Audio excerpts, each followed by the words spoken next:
Hi, everyone. Welcome back. We're going to continue our discussion of political philosophy. And this time we're going to talk about this guy here, John Stuart Mill. Mill is going to bring us back into the tradition known as classical liberalism that we discovered in Thomas Hobbes's Leviathan.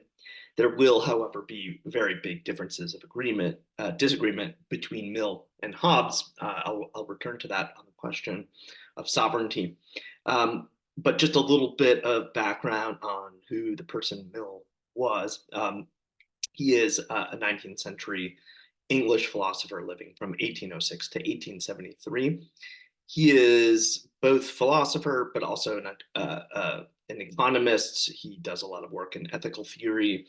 If you take a course on ethics, certainly you will learn about Mill's ethics of utilitarianism.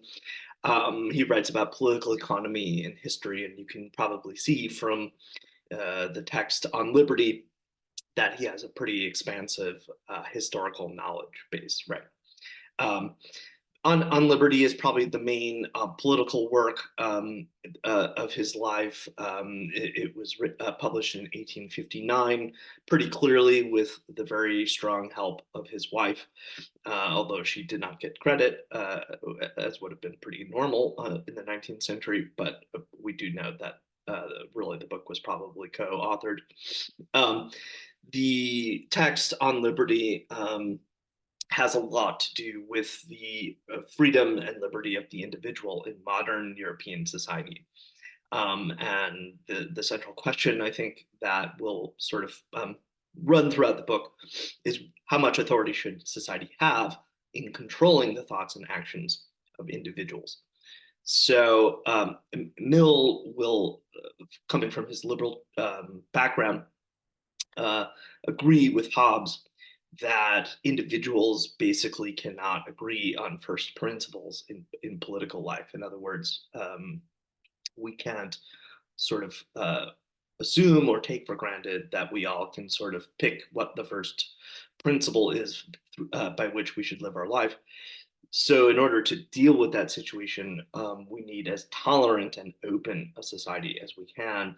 And we need a society that is more inclined to promote and protect the positions of others, no matter how disagreeable those positions are. All right, so that's sort of going to be the main trajectory of the argument.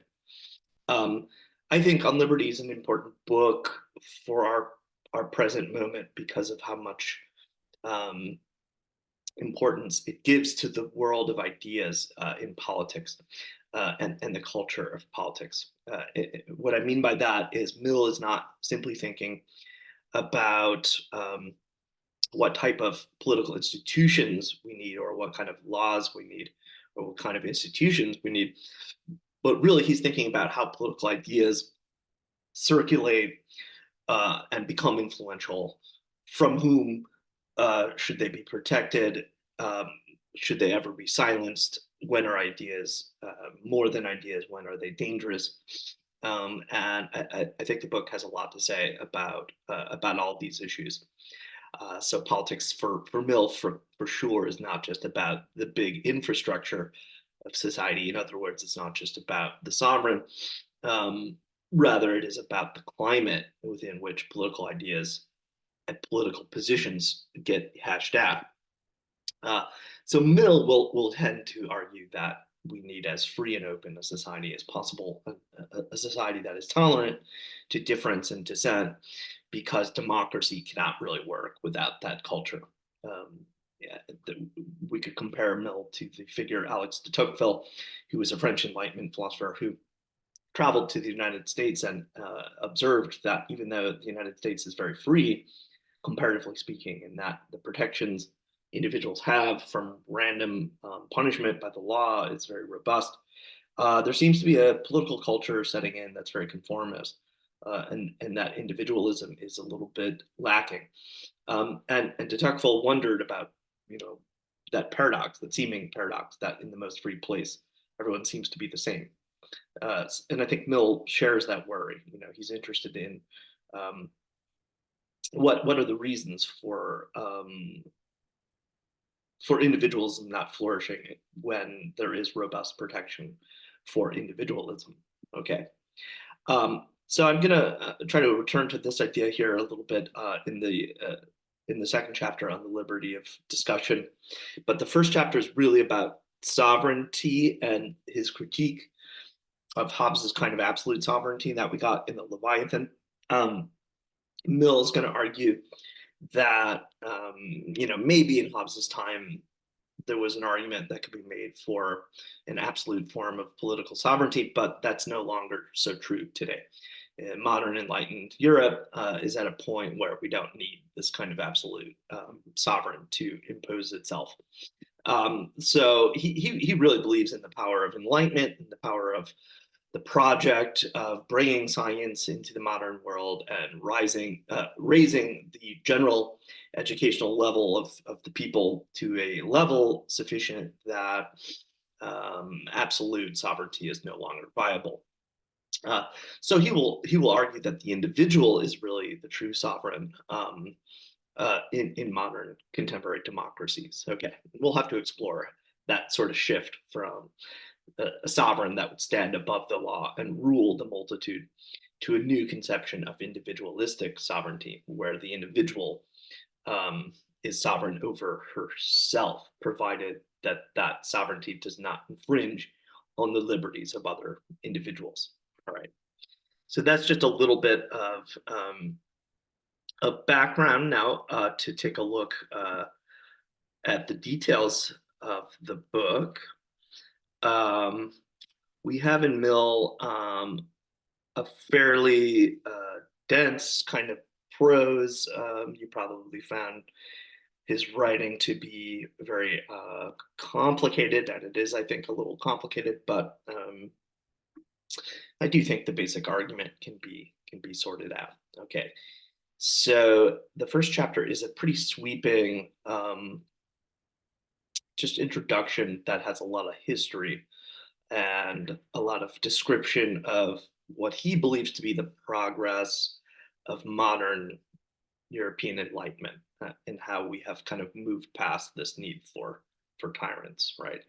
So he says the subject of this essay is not the so-called liberty of the will, so unfortunately opposed to the misnamed doctrine of philosophical necessity, but civil or social liberty, the nature and limits, the power which can be legitimately exercised by society over the individual. So here he's saying, by liberty, I'm not talking about free will in that kind of abstract metaphysical sense. I'm talking about what is the limit that society can legitimately infringe upon the free choices and free behaviors of individuals. All right. So he goes on to say, a question seldom stated and hardly ever discussed in general terms, but which profoundly influences the practical controversies of the age by its latent presence, and is likely soon to make itself recognized, is the vital question of the future. So the key question for politics moving forward will be, what is the limit that society can legitimately interfere with the freedom of the individual? All right. So he goes on here in the next paragraph to say that you can kind of read the history of the West as a conflict between liberty on the one hand and authority on the other. He says the struggle between liberty and authority is the most conspicuous feature in the portions of history with which we are earliest familiar, particularly in that of Greece, Rome, and England. But in old times, this contest was between subjects or some classes of subjects and the government. By liberty was meant protection against the tyranny of political rulers. So liberty had this sort of narrow meaning, and it meant the defense or protection of the individual against the arbitrary rule or the arbitrary political power of the ruler. So a lot of history is just this kind of back and forth between individuals and their attempts to protect themselves against arbitrary tyrants. All right. And he kind of points to different examples throughout history in which this conflict has played itself out. Now, he acknowledges here that for a time in the ancient world, perhaps, the arbitrary rule of the sovereign was legitimate because people just weren't enlightened and educated enough for any other kind of democracy. He writes their power was regarded as necessary, but also as highly dangerous, as a weapon which they would attempt to use against their subjects, no less than against external enemies. To prevent the weaker members of the community from being preyed upon by innumerable vultures, it was needful that there should be an animal prey stronger than the rest, commissioned to keep them down. But as the king of the vultures would be no less bent upon preying on the flock than any of the minor harpies, it was indispensable to be in a perpetual attitude of defense against his beak and claws. The aim, therefore, of patriots was to set limits to the power which the ruler should be suffered to exercise over the community, and this limitation was what they meant by liberty. So he's sort of defining this sort of a little bit vague class of people called patriots, who are kind of like libertarians. They're basically their political interests are defined by trying to limit the power and scope of the sovereign's rule over the multitude. Okay. So there's a lot of detail here about different moments in the unfolding of this struggle. And, the indication is that, for most of history, this is kind of the best we could do. It wasn't a very good situation, but maybe it was necessary. Maybe Hobbes was right for like several millennia, but he seems to think something is breaking down in that conception of sovereignty. He writes, a time, however, came in the progress of human affairs when men ceased to think in a necessity of nature that their governors should be an independent power, opposed in interest to themselves. It appeared to them much better that the various magistrates of the state should be their tenants or delegates, revocable at their pleasure. So here he's saying, okay, we got to a point in history. He's not super clear about how, but we've got to a point in history where we no longer need an absolute sovereign, or we no longer tolerate an absolute sovereign. Rather, we have republican institutions. We have representatives to represent the will of the general multitude.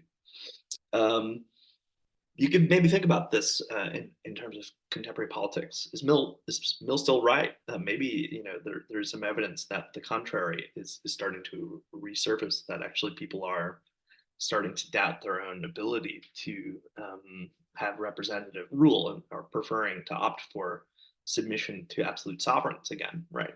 I think Mill would have a lot to say about the kind of resurgence of populism and a kind of submission to autocrats, right, in Europe and elsewhere. Um, Nevertheless, at least in the 19th century, he thinks we're kind of done with the sovereign, right, as we've known. So what we want now is kind of an identification between the multitude and the sovereign through republicanism and through democracy. What was now wanted was that the ruler should be identified with the people, that their interest and will should be the interest and will of the nation. So we want an identity between the will of the people and the will of the sovereign. We don't want the sovereign to be entrusted with absolute authority over the multitude. The nation did not need to be protected against its own will. So people are no longer like infants or children that can't decide uh, for themselves rationally what's best. They can decide what's best, and therefore they can decide what kind of sovereign should be legislating. There was no fear of its tyrannizing over itself. Let the rulers be effectually responsible to it, promptly removable by it, and it could afford to trust them with power of which it could itself dictate use to be made. All right. So the sovereign now should be an instrument of the people, should be a representative instrument of the general will or the multitude. Um, so he goes on to say that basically democracy has spread over a huge chunk of the earth. Maybe he exaggerates a little bit in his assessment there, but from his point of view, the general will is a very majoritarian will.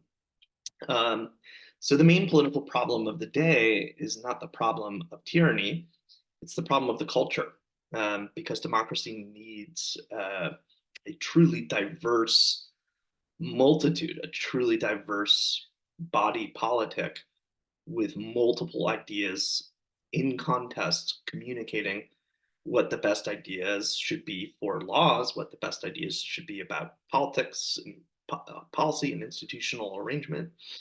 But Mill is worried that individuals who stand out from the general flow, the general trend of society, will not have the courage to dissent. He's kind of a great defender of like eccentrics and people who don't quite fit into the prevailing sentiments of the day, right? To describe this tendency, he develops this concept or this phrase, uh, which appears here at the bottom. He says, the tyranny of the majority, this is the term he will use repeatedly, the tyranny of the majority is now generally included among the evils against which society requires to be on its guard. So think about this for a moment. What does he mean by a tyranny of the majority? Usually in democracy, the idea is that when a majority votes for an elective official, that's a good thing. You want the outcome to reflect the majority's interests. But Mill's saying, but wait a minute, we have to think about what might be tyrannical about the will of the majority. Uh, how could it be that the majority is tyrannical if democracy is about majority outcomes, right? Um, and I think it has to do with this cultural question of, well, what if before any decisions are really made at a political or governmental level, a kind of group think has set in that is conformist and quietist and passive, with the result that the actual mechanism of democratic deliberation does not happen. So he writes, like other tyrannies, the tyranny of the majority was at first and is still vulgarly held in dread, chiefly as operating through the acts of the public authorities. But reflecting persons perceived that when society is itself the tyrant, society collectively over the spare individuals who compose it, its means of tyrannizing are not restricted to the acts which it may do by the hands of political functionaries. So society itself is the tyrant. The tyrant is not the sovereign. Society and the tyranny of the majority is what is authoritarian in the culture. So try to think about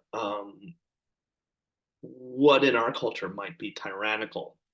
What is it about modern day American society that might marginalize dissent, that might alienate others who cut against the grain of prevailing political ideas?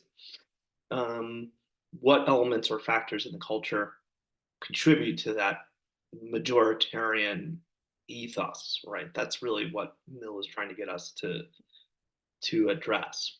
Society can and does execute its own mandates, and if it issues wrong mandates instead of right, or any mandates at all in things with which it ought not to meddle, it practices a social tyranny more formidable than many kinds of political oppression. So the tyranny of the majority can sometimes be more oppressive than political authority. Though not usually upheld by such extreme penalties, it leaves fewer means of escape, penetrating much more deeply into the details of life and enslaving the soul itself. Protection, therefore, against the tyranny of the magistrate or the sovereign is not enough.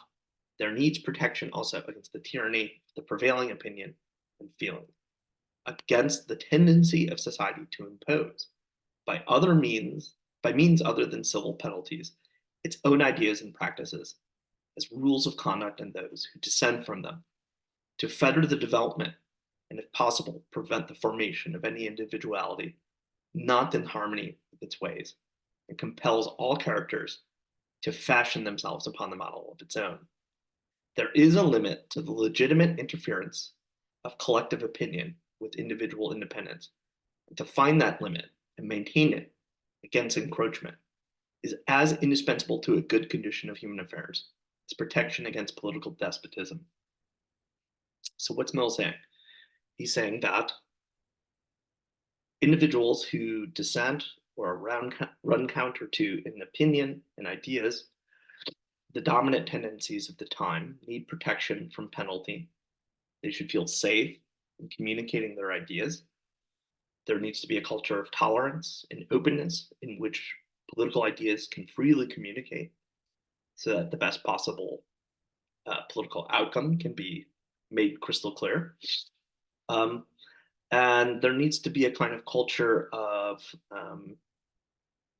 let's say, developing and facilitating diversity and difference rather than unity alone, because democracy itself can only progress with the accumulation of dissenting opinions.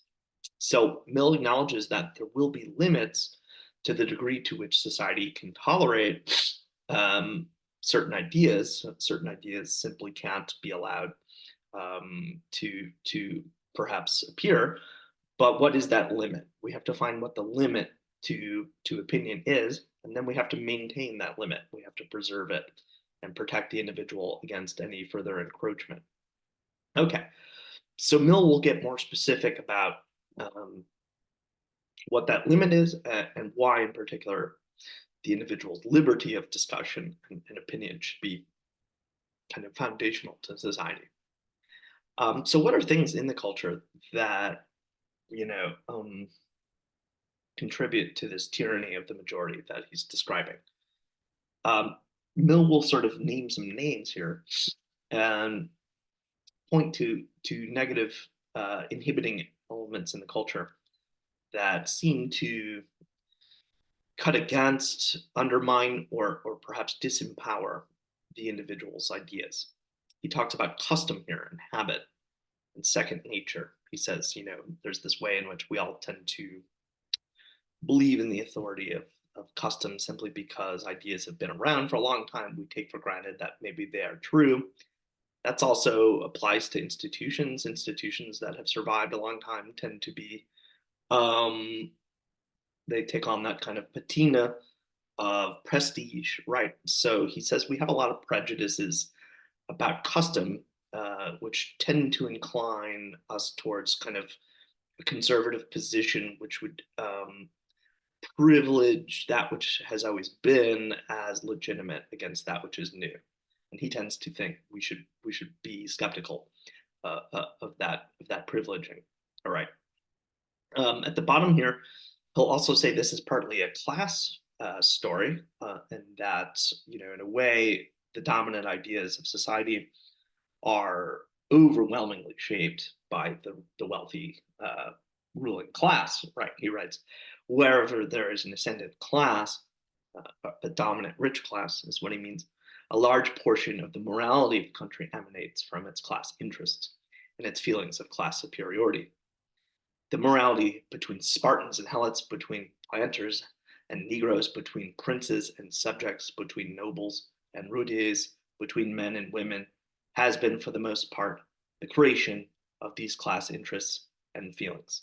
Okay, so the idea is that the ruling class sort of has an undue amount of influence over what ideas are in circulation, what ideas are have some currency in the culture, and try to think about why that's so.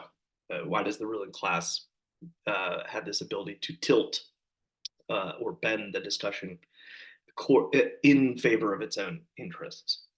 It could be because the ruling class, its ideas appear in the media quite a lot, or that it has more access to actual political legislators, right? So I think Mill will have more to say about this kind of opportunity that the wealthy class has to sort of shape and mold general public opinion according to its own interests. Okay, so this is in part going to be a class story. Now, I just want to make one last point here about the chapter, which has to do with his shift in the concept of sovereignty, right? Mill now sort of puts his foot down and says that we no longer need the Leviathan kind of sovereign that Hobbes described. He writes, the only part of the conduct of anyone for which he is amenable to society is that which concerns others. And the part which merely concerns himself, his independence is of right absolute. Over himself, over his own body and mind, the individual is sovereign. All right, so who's the new sovereign? The individual is the new sovereign. The sovereign is the one who is the political foundation of a modern liberal society.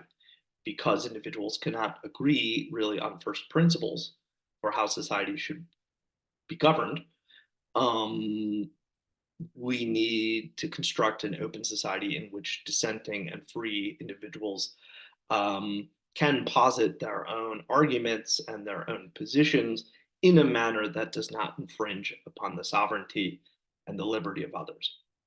So this is a real sea change or a real decentering in the concept of sovereignty from the top to the bottom.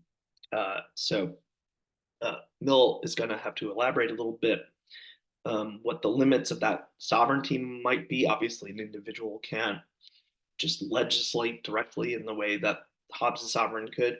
So, what are the duties and responsibilities of this individual sovereign? That's going to be a question. But more importantly, I think in chapter 2, he will try to think about not only the benefits and how do I put it, and also the requirements for a free and open society where ideas freely circulate and communicate for democracy, but also what the limits of that free speech and free discussion are, because he does think there will have to be limits too, much as there will be limits to the individual sovereign in terms of ability to rule over the multitude. Okay, so that's pretty much chapter 1. Chapter 1 was about sovereignty and authority, and I think the main concept you should try to really get a hang of is this idea of a tyranny of the majority that is sort of emerging in modern political life and is kind of the main threat to freedom and democracy in modern political life. Okay, we'll look at it a little bit more detail in chapter 2. Thank you.